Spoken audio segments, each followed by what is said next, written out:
Olá, sejam bem-vindas e bem-vindos ao Giro Nordeste. Me diga uma coisa, você está dormindo bem? No programa de hoje, vamos falar sobre sono, insônia e o que fazer para restaurar a qualidade do descanso. O nosso convidado é Anderson Pereira, neuropsicólogo clínico, especialista em saúde do sono. Anderson, bem-vindo, muito obrigado pela participação. Que maravilha, Juraci. Estou contente, feliz, satisfeito de estar nessa casa que a TVE sempre é referência de refino, né, de conhecimento. Estar aqui compartilhando esse momento com você e com todos os nossos telespectadores, né, é uma satisfação imensa. Isso aí, estarão conosco também uma bancada arretada, estarão conosco aqui, direto cada um do seu estado, Marcelo Albuquerque, da TV Alagoas, Marcos Saldanha, da Rádio Timbira, no Maranhão, e Franklin Diniz, da TV Universitária do Rio Grande do Norte. E você também acompanha o programa no Espírito Santo, pela TV Educativa e em São Paulo, pela TVT. E claro, por nossas redes sociais. Use a hashtag Giro Nordeste para participar. E vamos começar a nossa rodada de perguntas aqui pela Bahia. Anderson, tem alguns dados que me chamaram bastante atenção nas pesquisas que eu fiz. Um deles é da Organização Mundial da Saúde, que aponta que 40% da população mundial tem algum distúrbio do sono. Quando a gente vem para o Brasil, os dados são ainda mais preocupantes, 70%, pouco mais do que isso, de acordo com a Fiocruz. E essas alterações no sono são problemas cada vez mais recorrentes. Como é que é possível identificar, a pessoa perceber, olha, algo está errado comigo? É como eu sempre digo, né, Juraci? Alguma coisa está fora da ordem, né? Como diz o nosso poeta da nossa terra aqui, é o seguinte: quando a gente percebe que existe uma perturbação do sono, ou seja, quando eu não consigo iniciar o sono, manter o sono, ou manter ele, perdurar ele ao longo da noite, com a frequência entre mais do que 2 a 3 vezes por semana, e esse evento perdura ali em torno de 2 a 3 meses, já são critérios clínicos para uma insônia, que pode ser aguda ou, aqui é um pontual, ou ela pode ser cronificada. Então, se uma perturbação de um sono ali 2, 3 vezes por semana, que aquilo ali começa a perdurar 1, 2, 3, ou seja, fechou ali as chamadas 12 semanas, né, que fecha ali os 3 meses, a gente já acende o sinal alerta. E aí aquela ideia, alguma coisa está fora da ordem. Não tem necessariamente exames específicos para isso, apesar da polissonografia ser um exame padrão ouro para detectar, mas não para tratar em si. Então, a escuta é sempre clínica, o diagnóstico é clínico, o que significa que precisa de um profissional treinado para poder olhar o fenômeno, identificar pontos e fechar o diagnóstico. Se esses dados já me chamaram a atenção, eu fiquei sabendo que eles podem ser até mais preocupantes, é isso mesmo? Não tenha dúvida, porque aquela questão que a gente estava conversando um pouco aqui, está tudo desatualizado. A gente tem dados aí que é pré-pandemia. Então, lembrando que a gente está tudo, apesar de ter 2020, 21, 22, foi tudo muito recente em termos de curva de coleta de dados. Então, houve muito, assim, a ideia da automedicação, diversos medicamentos que era tido como a pílula mágica, como eu sempre digo, não existe pílula mágica, foram prescritos muito fortemente na época da pandemia. E a gente tem outro fenômeno que é a ideia da comorbidade, né? Quando uma patologia, ela se mescla com outra, onde o diagnóstico e o olhar clínico ali fica muito prejudicado. É isso. Vamos convidar um jornalista para participar conosco, conversar com o especialista, o Anderson.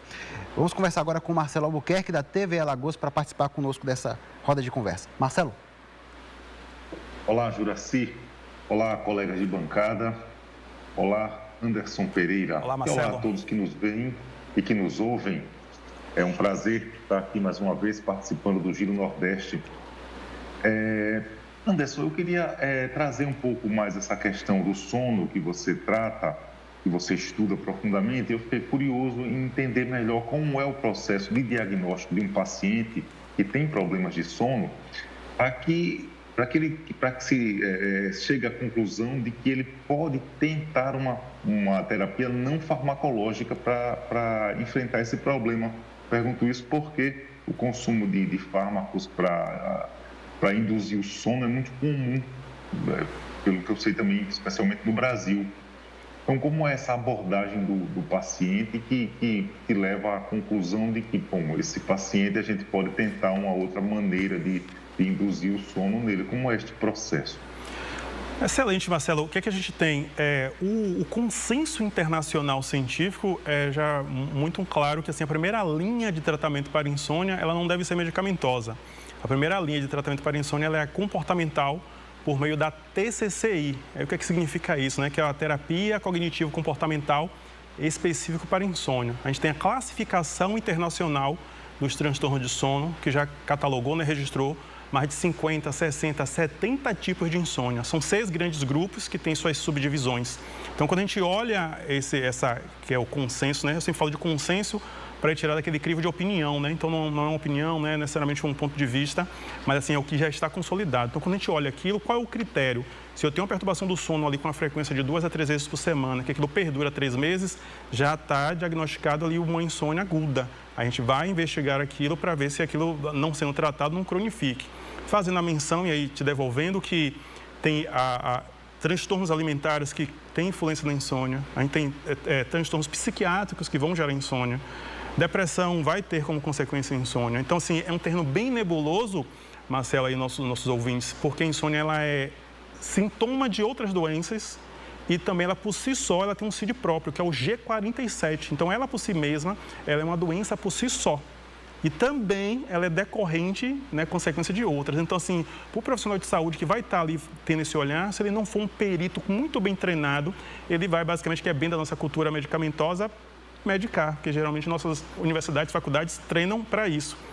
Só que a abordagem farmacológica é útil, válida quando tem uma psicopatologia ali de fundo, só que ela é inútil e inválida quando não há uma psicopatologia, porque grande parte da insônia ela é comportamental. Então, a gente vai entender esse cérebro como ele produtor do sono. Então, o nosso sono é um comportamento, aí é o primeiro paradigma, né, que se muda, ele é um comportamento, e como sendo um comportamento, ele é objeto de estudo da psicologia, e como esse cérebro funciona para produzir o sono e produzir a vigília, né, a hipnagogia, sai de vigília para sono. Então, existe uma estrutura no nosso cérebro, e aí concluindo e devolvendo, que é o chamado núcleo supraquiasmático. É uma estrutura muito diminuta, de 50 a 70 mil neurônios, que é muito pouco, os 6 bilhões que a gente tem, que é essa junção de neurônio que é o chamado nosso marcapasso do sono. É ele que produz o nosso sono. E nosso sono não é produzido necessariamente por cápsula. Então, a terapêutica farmacológica é a consagrada, só que a não farmacológica ela é igualmente consagrada, mas pouco conhecida. Anderson, pelo que eu pude perceber, a insônia é o distúrbio mais comum, sim, que afeta mais pessoas. Agora, existem outros, né? Tem a apneia, tem também a síndrome das pernas inquietas. São vários, então cada um tem um perfil e o especialista vai conseguir identificar. São vários, né? Exatamente. Por exemplo, você pode ter pessoas que têm um problema dérmico na pele, algum tipo de coceira, várias questões que vai interferir na calmaria do sono. A pessoa pode ter transtorno respiratório, né, que é a apneia, que é a interrupção da respiração, que vai dar a hipóxia, né, que é a queda da oxigenação cerebral, e a pessoa dá aquele espasmo, acorda, a interrupção, começa a ter a concentração de CO2 na corrente sanguínea, o cérebro entra em hiperalerta porque vê a baixa concentração de oxigênio, e aí a pessoa acorda sobressaltada. Então, se eu acordei, e a pessoa, o que foi? É um índice de apneia. É muito comum, Juraci, nossos telespectadores, a pessoa ter a apneia, ter os microdespertares, ela nem perceber. Sabe como é que ela percebe? Quando no outro dia ela só está com dor de cabeça. E essa cefaleia, né, que é o nome científico de dor de cabeça, não popular cefaleia, a pessoa fica assim, sabe por que eu estou com dor de cabeça? O que é que a gente vai? Vamos para o profissional de saúde, um medicamento para tratar a dor de cabeça. Só que não há um raciocínio clínico, científico, de entender a origem das coisas, né? A gênese que eu falo, né? Bereshit, a origem do negócio, para perceber que aquela cefaleia tem de pano de fundo a apneia. E o tratamento acaba sendo exatamente, o tratamento poderia ser com CPAP, que aí é uma área do fisioterapeuta, porque tem o fisioterapeuta do sono também, né? Tem diversas áreas. E com CPAP, que é um aparelho de pressão respiratório, corrigiria, ou seja, iria aumentar a oxigenação e aquela cefaleia iria desaparecer. Às vezes a pessoa fazendo um exercício de canto, que a gente trabalha muito voz, né, vai fortalecer a musculatura, palato mole, palato duro, e aquela musculatura fortalecida já vai evitar aquele relaxamento. Então, medidas que se tem, e não necessariamente a nossa saúde está dentro de uma cápsula. Com certeza. Você que está em casa acompanhando a gente, pode participar. Se percebeu que seu sono não está como deveria estar, está dormindo menos, seu dia a dia está complicado, o estresse está prejudicando o seu sono e em decorrência disso tem outros problemas, mande sua pergunta, sua participação em nossas redes sociais, youtube.com/TVE Bahia, você manda para cá seu questionamento, tá certo? E seguimos com o nosso programa, vamos agora conversar com Marcos Saldanha da Rádio Timbira, Maranhão. Olá, olá. Que legal conversar com vocês aí, que bom, né? Vocês aí no estúdio, recebam todos, Jura, o nosso convidado Anderson, nossa bancada virtual. Um abraço hoje, mais do que caloroso. Hoje eu estou aqui, Jura, na Casa de Cultura Josué Montelo, um grande escritor maranhense aqui, para que o nosso teleouvinte também possa, quando aqui no Maranhão, visitar essa casa de cultura importante. Mas vamos lá para o nosso assunto. Ô Anderson, você fala muito da necessidade de compreender os caminhos do cérebro, seus mistérios, suas pausas e seus silêncios cognitivos. Eu transcrevi exatamente aqui essas questões porque, para a gente, parece muito complexo isso. Eu acho que vale a pena a gente esclarecer que caminhos são esses, que mistérios, que pausas e que silêncios cognitivos são esses que a gente precisa compreender melhor e, ao compreendê-lo, de repente, superar aí esse problema da insônia.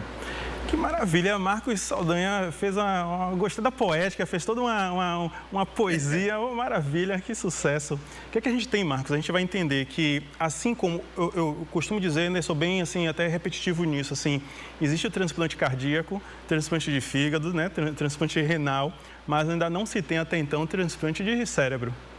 Então, o que a gente entende com isso? Que ele é um órgão vital, que ele comanda todos os outros órgãos e que ele é a matriz, né, a central.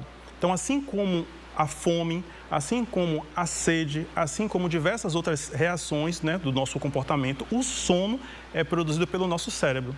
Lembra aquela situação que tem o AVC, né, o acidente vascular cerebral, ou popularmente conhecido como derrame? Então, a pessoa tem um AVC e ela perde um pouco a fala, ela tem uma fala um pouco comprometida para algumas pessoas. Só que aquela fala, aquele problema ali não foi nada no aparelho fonador. Então, ou seja, foi um acidente cerebral que comprometeu uma área cerebral que ele é responsável pela produção da fala. Então, essa pessoa vai ter que passar por um programa de reabilitação neuropsicológica, né, conduzida pelo fono, para poder reensinar esse cérebro que já falou a falar. Então, ela vai produzir aqueles fonemas e vai recuperar aquela fala. Assim é também como o tocar. Algumas pessoas têm um AVC e perdem a coordenação motora fina. Então, há um programa de reabilitação neuropsicológica, agora conduzida pela fisioterapeuta, para recuperar. Então, ou seja, não é nada nos tendões, nos músculos. Então, a pessoa vai reaprender esse cérebro que já pegou, que já tocou. Então, assim é com falar, assim é com tocar, assim é com dormir. Então, assim, existe um programa de reabilitação neuropsicológica para o sono.